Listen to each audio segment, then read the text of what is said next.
5.7 মাত্রার ভূমিকম্পে কাঁপলো পুরো দেশ। নরসিংদীর মাধবদী থেকে উৎপত্তি হওয়া ভূমিকম্পের আঘাতে ফাটল ধরেছে রাজধানীর বিভিন্ন ভবনে। অনেক জায়গায় ভবনের রেলিং ভেঙে ঘটেছে প্রাণহানিও। দেশ জুড়ে আহতের সংখ্যা ছাড়িয়েছে অর্ধশতক। আতঙ্ক ছড়িয়ে পড়েছে সবখানেই। শুক্রবার সকাল 10টা 38 ভূমিকম্প অনুভূত হয়। আবহাওয়া দপ্তর জানিয়েছে ভূমিকম্পটির মাত্রা ছিল 5.7। এর কেন্দ্রস্থল নরসিংদীর মাধবদী। এতে রাজধানী ঢাকা সহ দেশের বিভিন্ন জায়গায় ভবন হেলে পড়ার খবর পাওয়া গেছে। এছাড়া রূপগঞ্জে দেয়াল ধসে পড়ে এক শিশুর মৃত্যু হয়েছে। রাজধানীর বাড্ডা, যাত্রাবাড়ি, ডেমরা সহ বিভিন্ন এলাকায় ভবন ধসের খবর পাওয়া গেছে।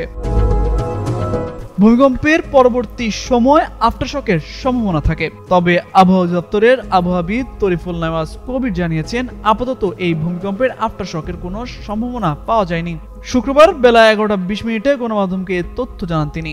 বলেন, অনুভূত হওয়া ভূমিকম্পটি মধ্যম বা মডারেট মাত্রার, যার শক্তি খুব বেশি নয়, কিন্তু স্পষ্টভাবে অনুভূত হয়। সাধারণত এই ধরনের ভূমিকম্প রিক্টার স্কেলে 4.5 থেকে 6 মাত্রার মধ্যে হয়। এ ধরনের ভূমিকম্পে মাটির কাঁপা স্পষ্টভাবে অনুভূত হয়।